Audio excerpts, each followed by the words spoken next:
Hi student, आप सभी के हमारे यूट्यूब चैनल के एक नए वीडियो में स्वागत है।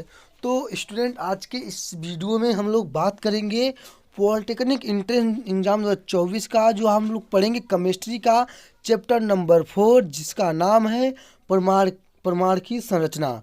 तो आज के इस वीडियो में चैप्टर नंबर 4 को एटॉमिक स्ट्रक्चर्स को हम लोग पढ़ेंगे। जो पार्ट 2 है, पार्ट 1 में हम लोग थ्योरी को पढ़ रहे थे, आज पार्ट 2 में भी हम लोग क्या करेंगे, थ्योरी को पढ़ेंगे।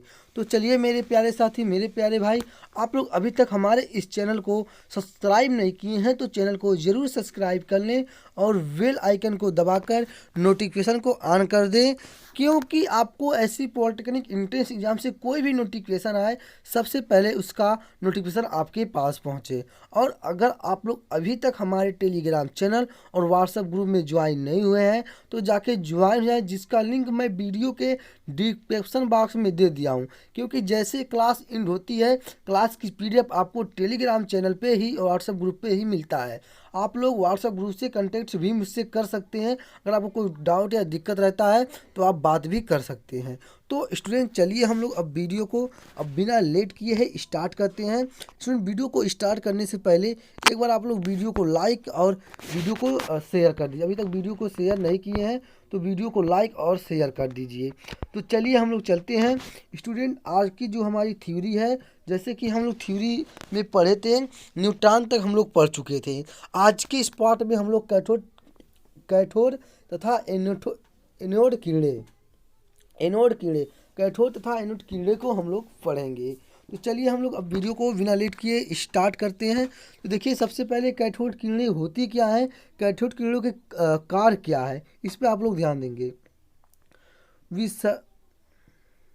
विसर्जन नलिका क्या है, विसर्जन नलिका में कम दाब पर एक वैद्युत कुचालक गैस में उच्च वोल्ट धारा को क्या है, उच्च वोल्ट धारा को दो इलेक्ट्रोडों के मध्य प्रवाहित करने पर एक ऋण आवेशित आवेशित कणों की धारा कैथोड से एनोड की ओर प्रवाहित होती है। इसे कैथोड किरणें कहते हैं। अब आपको समझ में आया कि नहीं आया? तो अब देखिए, आप लोग यहाँ से समझेंगे, अभी लिखेंगे नहीं, अभी आप लोग बाद में लिखेंगे। क्या है, यहाँ पे ध्यान देंगे कि विसर्जन नलिका में कम दाब पर एक वैद्युत कुचालक गैस में उत्पन्न क्या है, गैस से उच्च वोल्ट धारा को क्या है, गैस से उच्च वोल्ट धारा को दो क्या है, इलेक्ट्रोड है। क्या है ये, मान लीजिए दो इलेक्ट्रोड है, ये दोनों क्या है, इलेक्ट्रोड है। इनके मध्य प्रवाहित क्या है, जो इनका बीच का प्रवाहित करने पर ऋण क्या है, ये ऋण है। ऋण कणों का धारा कैथोड से क्या है, ऋण धारा की कैथोड से क्या है, कैथोड से एनोड क्या है। मान लीजिए आपका एक कैथोड है, क्या है, एक कैथोड है, ये आपका एनोड है, ठीक है। तो इसमें जो धारा प्रवाहित हो रही है, क्या है, इसमें देखिए एनोड से कैथोड से एनोड की ओर प्रवाहित होती है। क्या है, इससे आपको इस तरफ प्रवाहित होती है। क्या है, जो धारा है आपको इस तरफ प्रवाहित होती है, इसे ही कैथोड किरणें कहते हैं। तो आपको समझ में आ गया, नहीं समझ आ गया तो चलिए आप लोग एक बार नोट करते हुए, कैथोड किरणें होती क्या है। विसर्जन नलिका में कम दाब पर एक वैद्युत कुचालक गैस में उच्च वोल्टेज धारा को दो इलेक्ट्रोड के मध्य प्रवाहित करने पर एक ऋण आवेशित कणों की धारा कैथोड से एनोड की ओर प्रवाहित होती है। इस किरणों को कैथोड किरणें कहते हैं। तो ये आपको समझ में आया कि कैथोड किरणें क्या होती हैं। अब आप इसको नोट कर लेंगे। अगर नोट नहीं कर पाए होंगे तो आप लोग हमारे टेलीग्राम चैनल और व्हाट्सएप ग्रुप में इसका पीडीएफ आपको मिल जाएगा, आप लोग वहां से जाके नोट कर सकते हैं। तो चलिए हम लोग चलते हैं कैथोड किरणें के गुण पर। कैथोड किरणें के गुण क्या होते हैं, इस पे हम लोग समझेंगे। तो चलिए आप लोग लिखेंगे कैथोड किरणें, कैथोड किरणें के लिखेंगे, इसके नीचे लिखेंगे कैथोड किरणें के गुण। अब नंबर 1 में डालेंगे, यह किरणें सीधे पथ पर क्या होती हैं, गमन करती हैं। ये जो किरण होती हैं एकदम सीधा पथ पे क्या होती हैं, गमन करती हैं तथा अपने पथ के माध्यम से क्या है, जो इनके पथ के माध्यम में रखी ठोस वस्तु की छाया उत्पन्न करती हैं। जैसे मान लीजिए आपने कोई यहाँ पे ठोस वस्तु रख दीजिए और आप यहाँ पे खड़ी हो जाइए, आप जैसे छोटे मान लीजिए बड़ा है, ये कोई वस्तु बड़ा वस्तु है और क्या करेंगे, कोई बड़ा वस्तु है, ठोस वस्तु है, ठीक है, क्या है ये, कोई बड़ा वस्तु है, ठोस वस्तु है। इसी वस्तु के क्या आएंगे, यहाँ पे खड़े होंगे तो क्या होंगे, छाया उत्पन्न करती है, क्या है, इसके बगल में क्या होंगे, छाया उत्पन्न करती हैं। ठीक है, आपको समझ में आ गई होगी। तो चलिए आप अब नोट करिए, एक तो नंबर 1 था, अब नंबर 2 में नोट करते हुए चलिए। यह किरणें द्रव्यमान कणों से निर्मित होती हैं। जो कैथोड किरणें होती हैं ये क्या होती हैं, जो द्रव्यमान कणों से क्या होता है, बनी होती हैं, निर्मित होती हैं तथा यांत्रिक प्रभाव उत्पन्न करती हैं। ये क्या होगा, यांत्रिक, मतलब यांत्रिक जो प्रभाव होगा ये आंतरिक प्रभाव क्या करेंगी, उत्पन्न करेंगी, क्या करेंगी, प्राप्त करेंगी। उत्पन्न मतलब भेज देती हैं। क्या ये किरणें द्रव्यमान कणों से निर्मित होती हैं तथा यांत्रिक प्रभाव उत्पन्न क्या होता है, यांत्रिक प्रभाव उत्पन्न करती हैं। तो चलिए तीसरे नंबर पे नोट करिए, नंबर 2 तो आपने नोट कर लिया, अब तीसरे नंबर पे नोट करिए कि ये वैद्युत तथा चुंबकीय क्षेत्र में क्या है, ये वैद्युत तथा चुंबकीय क्षेत्र में धनावेशित प्लेट क्या है, धनावेशित प्लेट की ओर विक्षेपित हो जाती हैं। अब आपको यहाँ पे ध्यान देंगे, इसमें कहा क्या गया है कि ये वैद्युत तथा चुंबकीय क्षेत्र में क्या है, वैद्युत तथा चुंबकीय क्षेत्र में धन आवेशित प्लेट को विक्षेपित होती है, क्या है, जो धन आवेशित प्लेट होगा उसकी उसी की ओर क्या होंगी, उसी की तरफ क्या होंगी, विक्षेपित हो जाती हैं। मतलब विक्षेपित का मतलब उसी की तरफ क्या होंगी, सट जाती हैं तथा ये ऋणावेशित होती हैं। क्या है, ये आप ध्यान देंगे कि ये ऋणा आवेशित होती है, इस पर आप गौर करेंगे कि ये क्या होंगे, ये ऋणा आवेशित होती हैं। तो चलिए अब आप लोग नोट करिए, नोट करते हुए चलते क्या आपको समझते ही चलिएगा कि ये वैद्युत तथा चुंबकीय क्षेत्रों में धनावेशित प्लेट की ओर विक्षेपित हो जाती हैं, अतः यह ऋणावेशित होती हैं। तो आपको समझ में आ गया कि नहीं, आप लोग समझते हुए लिख के चल दिए। अब चलते हैं हम लोग चौथे नंबर पे। देखिए चौथे नंबर में कहा क्या गया है, ये जिस पदार्थ से टकराती है, क्या है, ये जिस पदार्थ से टकराती है उसे गर्म कर देती है। मान लीजिए जैसे कि आपने कोई पत्थर ले लीजिए, पत्थर को उस पर पत्थर से पत्थर पर खूब तेज मारिए तो क्या होगा, गर्म हो, क्या उसको गर्म कर देती है। मान लीजिए किसी पत्थर को देखिए आप लड़ाएंगे तो आग फेंकेगा। जैसे मान लीजिए जब बच्चे, बहुत से स्टूडेंट होंगे जो छोटे होंगे, तो जब कक्षा से 6 और 7 8 में पढ़ते होंगे तो उनको इतिहास में पढ़ाया गया होगा कि आदि मानव पत्थर से ही आग निकालते थे उसको रगड़ कर। तो सेम प्रक्रिया देखिए इसमें यही कहा गया है कि यह जिस पदार्थ पर टकराती है उसे क्या होती है, गर्म कर देती है। क्या करती है, गर्म कर देती है। आपको समझ में आ गया होगा। तो चलिए अब 5वें नंबर पे चलते हैं। कैथोड किरणें एल्युमिनियम तथा अन्य धातुओं के भेद करती हैं। क्या है, भेद सकती हैं। क्या है, भेद सकती हैं। क्या है, भेद सकती हैं, क्या होती है अब इसमें समझेंगे। कैथोड किरणें एल्युमिनियम तथा अन्य धातुओं को भेद, क्या है, भेद क्या करेंगी, भेद सकती हैं। क्या कर सकती हैं, भेद सकती हैं। तो आप इसको लिख लेंगे, इसमें कोई समझने वाली चीज़ नहीं है। तो चलिए हम लोग चलते हैं अब अगले की तरफ। देखिए अब इस पर ध्यान देंगे कि कैथोड किरणें फोटोग्राफिक प्लेट को प्रभावित करती हैं। देखिए अब एक कैथोड जो किरणें होती हैं, जो फोटोग्राफी प्लेट होता है, क्या करती हैं, उसको प्रभावित करती हैं। क्या करती हैं, उसको प्रभावित करती हैं। आपको समझ में आया कि नहीं आया, तो नहीं आया वो समझेंगे एक बार। जो जैसे अपने फोटोग्राफी जो प्लेट होगी क्या होंगे, उसे क्या प्रभावित, मतलब उसे बहुत ज़्यादा विश्वास दिलाती हैं, प्रभावित करती हैं, इसे कैथोड किरणें कहते हैं। तो चलिए अब यहाँ पे ध्यान देंगे, हम लोग ध्यान देंगे अब इसमें जो अगला है हमारा, जब कैथोड किरणें टंगस्टन धातु या उच्च गलनांक की किसी अन्य धातुओं पर गिरती हैं तो यक्स किरणें उत्पन्न होती हैं। अब इसमें ध्यान देंगे, जो ये टंगस्टन है, क्या है, टंगस्टन है, टंगस्टन धातु है और उच्च गलनांक के किसी अन्य धातु पर अगर वो गिर जाती हैं तो क्या उत्पन्न करती हैं, यक्स किरण करती हैं। क्या करती हैं, यक्स किरणें उत्पन्न करती हैं। क्या करती हैं, यक्स किरणें उत्पन्न करती हैं। तो आपको ये समझ में आ गया होगा कि यक्स किरणें उत्पन्न करती हैं कैसे। तो चलिए अब हम लोग अगले की तरफ चलते हैं और अगला देखते हैं हमारा क्या कहा गया है। जे थॉमसन ने प्रयोग द्वारा सिद्ध किया कि इलेक्ट्रॉनों के लिए आवेश तथा द्रव्यमान का अनुपात एक नियतांक है। क्या है? एक नियतांक है। इसमें क्या बोला है?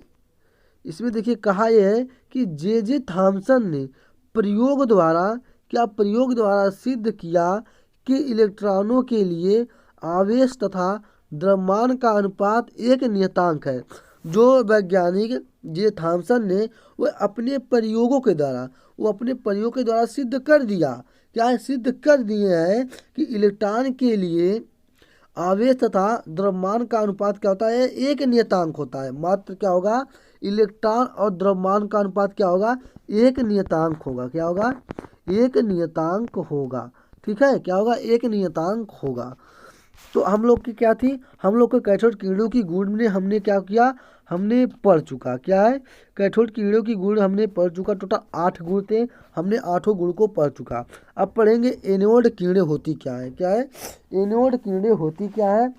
अब उसके बाद हम लोग पढ़ेंगे एनोड किरणें की गुण। तो चलिए सबसे पहले पढ़ते हैं हम लोग एनोड किरणें होती क्या है, इसके बारे में हम लोग जानेंगे। तो मेरे प्यारे साथी, आप लोग को मैं बार बार कह रहा हूँ कि अगर आप लोग अभी तक हमारे इस चैनल को सब्सक्राइब नहीं किए हैं तो चैनल को जरूर सब्सक्राइब कर लें और बेल आइकन को दबाकर नोटिफिकेशन को ऑन कर दें, ताकि आपको पॉलिटेक्निक से कोई भी ऐसी नोटिफिकेशन आए सबसे पहले उसका लिंक आपके पास पहुंचे। तो चलिए हम लोग चलते हैं अब अपने टॉपिक पे, देखते हैं एनोड किरणें होती क्या है। जब विसर्जन नलिका में छिद्रित कैथोड लिया जाता है। क्या है? छिद्रित कैथोड लिया जाता है तो उच्च वोल्ट क्या है? तो उच्च वोल्टा उत्पन्न करती हैं। क्या है? उच्च वोल्टा क्या है? उत्पन्न करने पर कैथोड किरणें की विपरीत दिशा में धन आवेशित कणों के एक धारा चलती है। क्या है? एक धारा चलती है जिसे धनात्मक किरणें क्या एनोड किरणें का कैनाल किरणें कहते हैं। क्या कहते हैं? कैनाल किरणें कहते हैं। तो अब आपको समझ में तो नहीं आया होगा कि सर पढ़े क्या और हम समझे क्या। तो देखिए आप इस पर अब गौर करेंगे कि एनोड किरणें जब विसर्जन नलिका में छिद्रित कैथोड लिया जाता है। अगर आप विसर्जन नलिका में क्या लेंगे, जैसे विसर्जन नलिका है, अगर इसमें आप छिद्रित कैथोड लेते हैं, मतलब जैसे मान लीजिए कैथोड है आपका, है ये क्या है? आपका कैथोड है, ये छिद्रित है, मतलब बीच में छेद है इसकी। क्या है? इसके बीच में छेद है। तो उच्च वोल्ट उत्पन्न करने पर क्या है? ये जो होती है क्या है? उच्च, ये क्या होती है? उच्च वोल्ट उत्पन्न करने पर कैथोड किरणें की विपरीत दिशा क्या है? कैथोड किरणें की विपरीत दिशा में धन आवेशित की एक धारा चलती है। क्या है? इसके जो विपरीत में होंगी एक धन आवेशित क्या होगी? धारा चलती है, जिसे धनात्मक किरणें क्या है? जिसे धनात्मक किरणें या एनोड किरणें का कैनाल किरणें कहते हैं। क्या कहते हैं? कैनाल किरणें कहते हैं। तो चलिए हम लोग चलते हैं। अब तो हमारा क्या था? एनोड किरणें तो समाप्त हो चुकी। अब हम लोग पढ़ेंगे एनोड किरणें के गुण। क्या है? एनोड किरणें के गुण होते क्या है, इस पे हम लोग ध्यान देंगे। तो देखिए चलिए सबसे पहले आप लोग लिखेंगे एनोड किरणें के गुण। क्या है? एनोड किरणों के गुण, इसमें ध्यान देंगे। एनोड किरणें सीधी रेखा में चलती हैं। क्या? जो एनोड किरणें होती है एकदम सीधी रेखा में क्या होती है? चलती है, तथा अपने मार्ग में रखी वस्तु को छाया उत्पन्न करती हैं। ये सीधी, मान लीजिए क्या है, ये सीधी चलती हैं और इनके मार्ग में जो भी वस्तु रखी जाती है उसे क्या होंगी? ये छाया उत्पन्न करेंगी। क्या है? उससे क्या करेंगी? छाया उत्पन्न करेंगी। अब देखिए इसमें कह रहा है कि ये देखिए सीधे चल रही है और इसके जो विपरीत क्या है,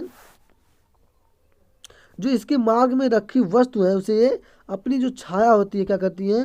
छाया उत्पन्न करती हैं। ये नंबर 1 था।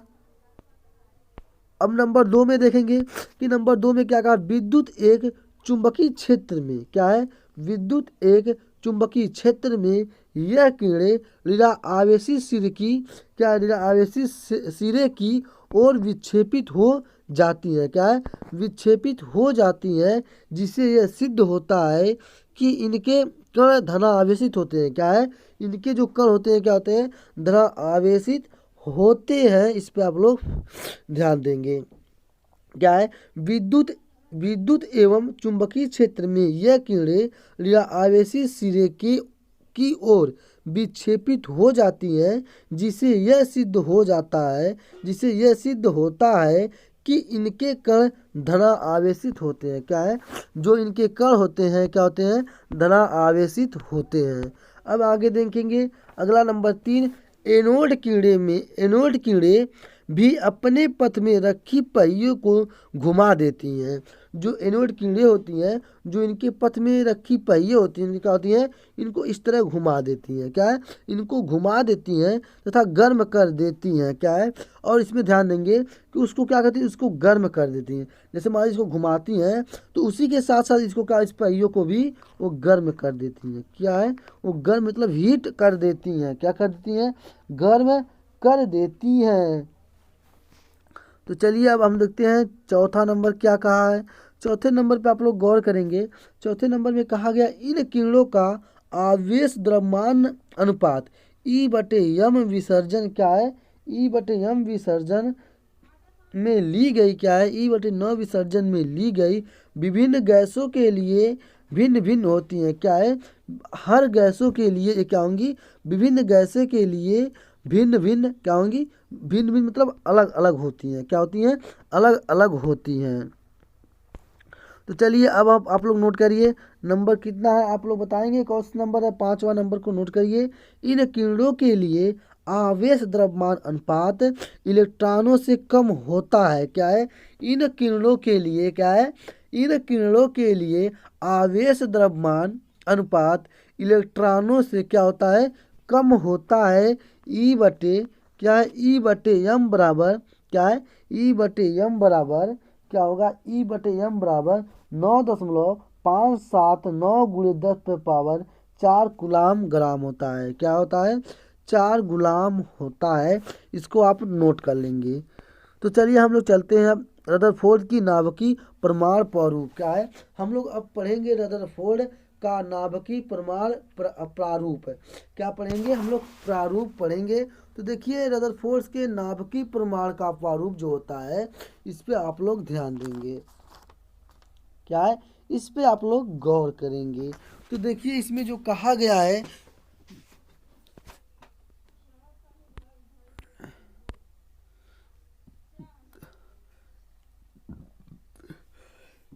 उन्नीस 1911 ईस्वी में रदरफोर्ड ने सोने की पतली पन्नी पर अल्फा कणों को बौछार करने प्राप्त परिणामों से निष्कर्ष निकाले। क्या है, अब इस पे ध्यान देंगे कि होता क्या है, इस पे आप लोग गौर करेंगे। रदरफोर्ड का नाभिकीय परमाणु प्रारूप। ठीक है, 1911 ईस्वी में रदरफोर्ड ने सोने की पतली पन्नी पर अल्फा कणों की बौछार करके प्राप्त परिणामों से निम्न निष्कर्ष क्या होगा, निम्न निष्कर्ष निकाले हैं। क्या है, निम्न निष्कर्ष निकाले हैं। अब इसमें कहा क्या है, अधिकांश अल्फा कण क्या है, अधिकांश अल्फा कण धातुओं की पन्नी को क्या है, धातुओं के पन्नी को भेद कर सीधे निकल जाती है। क्या है, भेद कर क्या होंगी, वो सीधे निकल जाती हैं, जिससे यह निष्कर्ष निकलता है। क्या है, जिससे यह निष्कर्ष निकलता है कि परमाणु का अधिकांश भाग रिक्त होता है। क्या है, जो जैसे इसमें कहा गया है कि पन्नी को भेद कर सीधे निकल जाती हैं, और इससे यह निष्कर्ष निकलता है कि जो अधिकांश भाग होंगे क्या होंगे, वो खाली रहेंगे। क्या है, ये जो भाग हैं ये क्या रहेंगे, खाली रहेंगे। इस पर आप लोग ध्यान देंगे। अब इसमें देखिए इसका एक पॉइंट इसमें कहा गया है पॉइंट 1 में कि अल्फा कण क्या है, अल्फा कण प्रतिकर्षण होकर क्या है, अल्फा कण प्रतिकर्षण होकर मूल पद से विभिन्न कणों बनते हुए विचलित हो जाते हैं। क्या है, विचलित हो जाते हैं, जिससे यह निष्कर्ष निकलता है। क्या, जिससे यह निष्कर्ष निकलता है कि परमाणु के केंद्रों में कोई धनावेशित क्या, परमाणु के केंद्रों में कोई धनावेशित वस्तु स्थित है। क्या है, धनावेशित वस्तु स्थित है। इस पर ध्यान देंगे। तो इसको आप नोट किए होंगे कि कुछ अल्फा कण प्रतिकर्षण होकर मूल तथा क्या है, मूल पथ से विभिन्न कणों बनते हैं। क्या है, प्रतिकर्षण होकर मूल पथ से क्या होंगे, अनेक प्रकार विभिन्न प्रकार के क्या होंगे, कोण क्या है, विभिन्न प्रकार के कोण बनते हुए विचलित हो जाते हैं, जिससे यह निष्कर्ष निकलता है कि परमाणु के केंद्र में कोई धनावेशित वस्तु स्थित है। क्या है, कोई धनावेशित वस्तु क्या है, स्थित है। अब आप लोग दूसरा समझेंगे क्या है, बहुत थोड़े अल्फा कण क्या है, बहुत थोड़े अल्फा कण जिस मार्ग से गए थे क्या है, जिस मार्ग से गए थे उसी मार्ग से वापस लौट आए। क्या है, अब ध्यान देंगे कि बहुत थोड़े क्या है, बहुत थोड़े अल्फा कण वो जिस मार्ग से गए थे वो फिर उसी मार्ग से क्या हुआ, वापस लौट आए। क्या है, वो वापस चले आए। इससे यह निष्कर्ष निकलता है, देखिए इससे यह निष्कर्ष निकलता है कि परमाणु का समस्त धना आवेशित एक अति सूक्ष्म आयन में केंद्रित रहता है। क्या है, क्या रहेगा, केंद्रित रहता है। इसे धना आवेशित क्या है, इस धना आवेशित भाग को रदरफोर्ड के नाभिक क्या है, नाभिक नाम दिया गया है। क्या है, नाभिक नाम दिया गया है, न्यूक्लियस नाम दिया गया है, नाभिक नाम दिया गया है। तो आपको ये तो समझ में आ गया होगा। अब इस पे आप लोग गौर करेंगे कि उपरोक्त परिणामों के आधार पर क्या है, उपरोक्त परिणामों के आधार पर रदरफोर्ड ने एक परमाणु मॉडल दिया। क्या है, देखिए आपने रदरफोर्ड का परमाणु मॉडल नियम तो पढ़े होंगे, आप लोग बहुत पढ़े होंगे, एक नहीं कि कई बार भी आप लोग पढ़े होंगे। तो उपरोक्त परिणामों में आधार पर रदरफोर्ड के एक परमाणु मॉडल दिए, जिसके अनुसार परमाणु के मध्य क्या है, जिसके अनुसार परमाणु के मध्य में धना आवेशित नाभिक होते हैं, जिसे चारों ओर क्या, जिसके चारों ओर बंद कक्षाओं में इलेक्ट्रॉन घूमते हैं। क्या है, जिसके चारों ओर बंद कक्षाओं में क्या होंगे, इलेक्ट्रॉन क्या होंगे, इलेक्ट्रॉन घूमते हैं। क्या होंगे, इलेक्ट्रॉन घूमते हैं। तो चलिए अब हम चलते हैं, इसमें कुछ ध्यान देंगे रदरफोर्ड के परमाणु मॉडल की कमियां। इस कमियों के आप लोग ध्यान देंगे। इसमें क्या है, रदरफोर्ड का परमाणु मॉडल, इसमें ध्यान, इस कमियों पे ध्यान देंगे। नंबर 1 में परमाणु के अस्तित्व क्या है, अस्तित्व की संख्या, क्या परमाणु के अस्तित्व की परमाणु के अस्तित्व की व्याख्या नहीं कर सकते हैं। क्या है, परमाणु के अस्तित्व की व्याख्या हम लोग नहीं कर सकते हैं, इसका व्याख्या हम लोग क्या नहीं कर सकते हैं। क्या है, स्पेक्ट्रम की क्या है, स्पेक्ट्रम की आप लोग ध्यान देंगे, स्पेक्ट्रम की व्याख्या नहीं कर सकते हैं। क्या है, स्पेक्ट्रम की व्याख्या नहीं कर सकते हैं। तो चलिए हम लोग चलते हैं अब अगले नील्स बोर के परमाणु मॉडल। देखिए नील्स बोर का परमाणु क्या है, परमाणु मॉडल, इस पर ध्यान देंगे। देखिए उतना इम्पॉर्टेंट नहीं, लेकिन आपको मैं पढ़ा दे रहा हूँ ताकि आपको मान लीजिए बाई चांस आ ही जाए पेपर में तो आपको माइंड में रहे, तो आप उससे तुरंत बता दें। तो हम लोग आप पढ़ेंगे नील्स बोर का परमाणु मॉडल। क्या पढ़ेंगे, हम लोग अब पढ़ेंगे नील्स बोर का परमाणु मॉडल। तो नील्स बोर का परमाणु मॉडल होता क्या है, इस परमाणु मॉडल प्रतिरूप के अनुसार हम लोग देखेंगे। तो चलिए हम लोग अब बिना लेट के स्टार्ट करते हैं। नील्स बोर का परमाणु मॉडल होता क्या है। तो स्टूडेंट चलिए देखिए, हम लोग नंबर 1 में लिखेंगे इलेक्ट्रॉन नाभिक के चारों ओर। क्या है, इलेक्ट्रॉन नाभिक के चारों ओर बंद वृत्ति कक्षाओं में चक्कर लगाते हैं। क्या है, जो बंद वृत्ति कक्षाएं होते हैं उसमें क्या करते हैं, चक्कर लगाते हैं। चक्रों के लिए आवश्यक क्या है, चक्रों के लिए आवश्यक अभिकेंद्र बल का कार्य। क्या है, आवश्यक अभिकेंद्र बल का कार्य इलेक्ट्रॉन और नाभिक के बीच क्या है, नाभिक के बीच का स्थिर क्या है, स्थिर विद्युतीय आकर्षण करता है। क्या है, विद्युतीय आकर्षण क्या है, विद्युतीय आकर्षण करता है। अब इस पे आप लोग ध्यान देंगे, इलेक्ट्रॉन नाभिक के चारों ओर बंद वृत्तीय कक्षाओं में क्या है, कक्षाओं में चक्कर लगाते हैं।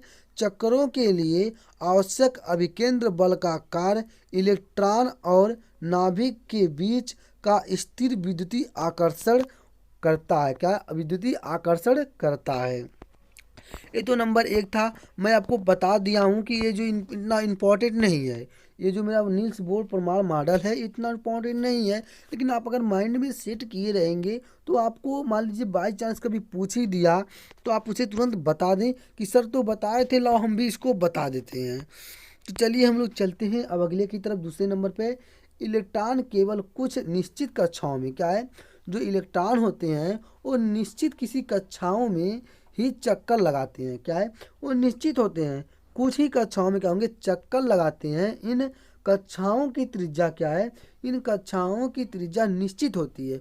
जो इनकी त्रिज्या होती हैं क्या होती हैं, वो एकदम निश्चित होती हैं। इन कक्षाओं में क्या है, इन कक्षाओं में घूमते हुए क्या है, इन कक्षाओं में घूमते हुए ये इलेक्ट्रॉन ऊर्जा का विकिरण क्या है, इलेक्ट्रॉन ऊर्जा का विकिरण नहीं करते हैं, क्या है, इलेक्ट्रॉन ऊर्जा का विकिरण नहीं करते हैं।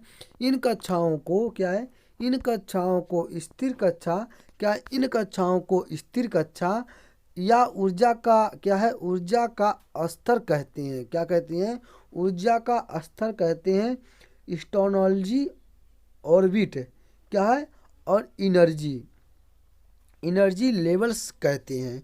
तो ये आपको समझ गए होंगे, इतना इम्पोर्टेंट नहीं है, लेकिन आप इस पर गौर करेंगे। इन कक्षाओं को कोश सेल भी कहा जाता है। जो ये कक्षाएं होते हैं इन्हें कोश सेल भी कहा जाता है। तो चलिए हम लोग अब अगले की तरफ चलते हैं, देखते हैं हमारा अगला इसमें क्या पूछा गया है। जब कोई इलेक्ट्रॉन क्या है, जब कोई इलेक्ट्रॉन कक्षा में चक्कर लगाता है, क्या है, जब कोई इलेक्ट्रॉन कक्षा में चक्कर लगाता है तो ना तो ऊर्जा में कमी होती है और ना ही वृद्धि होती है, क्या है, ना ही वृद्धि होती है।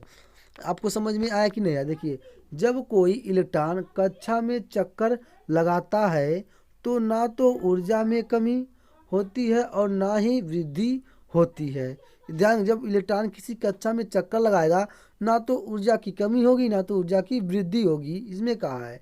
अब दूसरा है स्थिर कक्षा में घूमते हुए, क्या है, स्थिर कक्षा में घूमते हुए इलेक्ट्रॉन का कोणीय संवेग, क्या है, इलेक्ट्रॉन का जो कोणीय संवेग है h/2 पाई है, क्या है, h/2 पाई का पूर्ण गुणांक अर्थात क्या है, पूर्ण गुणांक अर्थात क्या है, पूर्ण गुणांक अर्थात 1h/2 पाई, क्या है, 1h/2 पाई, 2h/2 पाई, 3h/2 पाई होता है, क्या है, 2 पाई होता है। अर्थात लिखेंगे क्या कि कोणीय संवेग बराबर क्या है, कोणीय संवेग m/r, क्या है, m/r nh/2 पाई, क्या है, 2 पाई, क्या होगा, 2 पाई। इस पे आप लोग समझेंगे, क्या करेंगे, ये होता है आपकी 2 पाई। आपको समझ में आएगा नहीं आया? देखिए यहाँ पर 1h/2 पाई और 2h/2 पाई, 3h/2 पाई होता है। अर्थात कोणीय संवेग mvr, क्या है, mvr बराबर nh, क्या है, nh/2 पाई। इस पे देखिए आपको आंसर, इस पे आपको क्वेश्चन लगाए जाएंगे। इसको आप क्या करेंगे, इसके आप लोग ट्रिक कर लेंगे, क्या कर लेंगे, इस पे ट्रिक कर लेंगे। तो देखिए अब यहाँ पे ध्यान देंगे, इस पे आप लोग गौर करेंगे। जहाँ n कक्षाओं की संख्या, क्या है, जहाँ n कक्षाओं की संख्या, m इलेक्ट्रॉनों का द्रव्यमान, क्या है, m इलेक्ट्रॉनों का द्रव्यमान, v इलेक्ट्रॉनों की गति, क्या है, v इलेक्ट्रॉनों की गति, r बराबर कक्षा की त्रिज्या, क्या है, r बराबर कक्षा की त्रिज्या। अब इसमें आप क्या देखिए, इसमें क्या क्या दिया गया है, इसमें दिया गया n बराबर कक्षाओं की संख्या। जो यहाँ पे n है ये कक्षाओं की संख्या है, और जो यहाँ पे आपकी m है ये इलेक्ट्रॉनों का द्रव्यमान है। ये क्या है, इलेक्ट्रॉन का द्रव्यमान है, m इलेक्ट्रॉनों का क्या है, द्रव्यमान है। और जो यहाँ पे b दिया है इलेक्ट्रॉनों की क्या है, ये इलेक्ट्रॉनों की गति है। जो इसमें r दिया गया है, ar क्या है, कक्षा की त्रिज्या है, क्या है, कक्षा की त्रिज्या है। अब इसमें ध्यान देंगे, इस पे देखिए कहा गया है इलेक्ट्रॉन ऊर्जा, क्या, इलेक्ट्रॉन ऊर्जा की निश्चित मात्रा को आवेशित करके उच्चतर कक्षा में, क्या है, उच्चतर कक्षा में जाता है। इसी प्रकार इलेक्ट्रॉन ऊर्जा की निश्चित मात्रा को उत्सर्जित करके न्यूनतम कक्षा क्या होता है, न्यूनतम कक्षा में क्या होता है, कूद जाता है, क्या है, कूदता है। ऊर्जा की इस क्या है, ऊर्जा की इस निश्चित मात्रा को क्वांटम कहते हैं, क्या है, क्वांटम कहते हैं। देखिए इतना इम्पोर्टेंट नहीं है, ये ज़्यादातर कि आपको पूछता नहीं है, लेकिन मैं आपको इसको समझाने के लिए सिर्फ बता रहा हूँ कि आपको जाने रहें। एक क्वांटम का मान एच वी होता है, क्या है, एक जो क्वांटम का मान होता है वो क्या होता है, एच वी होता है, जहाँ एच प्लांक नियतांक है, क्या है, जहाँ पे आपको एच प्लांक नियतांक है, एच प्लांक नियतांक बराबर 6.6 गुणे 10⁻⁻34 जूल से तथा वी आवृत्ति है, क्या है, ये जो आपको वी दी गई यहाँ पर, ये जो वी दी गई है क्या है, आपकी आवृत्ति है, जो भी आपकी क्या है, आवृत्ति दी गई है, ये सोचिएगा क्या है, बी आपकी क्या है, आवृत्ति है। अब देखिए इसमें जो अगला है, नाभिक की ओर प्रारंभ करके प्रथम द्वितीय तृतीय कक्षाओं में क्रम से 1 2 3 डॉट डॉट डॉट n अंकों से अथवा KLM अक्षरों से प्रदर्शित करते हैं। तो देखिए कोई इतना इम्पोर्टेंट नहीं है, आपको याद करेंगे तो भी अच्छा है, नहीं करेंगे तो भी अच्छा है, इतना कोई ये इम्पोर्टेंट चीज़ नहीं दिया गया है। तो ये ज़्यादा इम्पोर्टेंट, आपको जो इम्पोर्टेंट था मैंने आपको पहले ही पढ़ा दिया हूँ। इम्पोर्टेंट जो मेरा था यहाँ पे, कैथोड कीड़े का एनोड कीड़े भी आपका इम्पोर्टेंट था, कैथोड कीड़े के गुण भी इम्पोर्टेंट था, कैथोड कीड़े थी इम्पोर्टेंट थे, कैथोड कीड़ों के गुण भी एनोड कीड़ों के गुण भी आपके इम्पोर्टेंट थे। तो इन सबको पढ़ा दिया, और आपको इम्पोर्टेंट रदरफोर्ड के नाभिकीय प्रमाण में सिर्फ आपका इम्पोर्टेंट इतना ही है, क्या है, इतना आपको बस याद करना है कि 1911 में रदरफोर्ड ने सोने की पतली पन्नी पर अल्फा कणों के बौछार करके प्राप्त परिणामों का निष्कर्ष निकाले हैं। तो ये आपको समझ में आ ही गया होगा। तो स्टूडेंट बस इस वीडियो में इतना ही। हम लोग का आज जो था यहाँ पे चैप्टर नंबर 4 का पार्ट 2 में हम लोग थ्योरी को जितने थे पढ़ चुके हैं। अभी आपको थ्योरी इसमें और बाकी है, अब हम लोग अगली थ्योरी को पार्ट 3 में पढ़ेंगे। तो स्टूडेंट आप लोग एक बार वीडियो को लाइक और शेयर कर दीजिए, और अभी तक आप लोग चैनल को सब्सक्राइब नहीं किए हैं तो चैनल को सब्सक्राइब करके बेल आइकन को दबाकर नोटिफिकेशन को ऑन कर दें, ताकि आपको पॉलिटेक्निक से इंट्रेंस एग्जाम से कोई भी ऐसी नोटिफिकेशन आए सबसे पहले उसका लिंक आपके पास पहुँचे। अगर आप लोग अभी तक टेलीग्राम चैनल और व्हाट्सएप ग्रुप पर ज्वाइन नहीं हुए हैं तो जाके ज्वाइन, जिसका लिंक मैं वीडियो के डिस्क्रिप्शन बॉक्स में दे दिया हूँ। तो स्टूडेंट बस इस वीडियो में इतनी ही, अगले वीडियो में तब तक के लिए जय हिंद।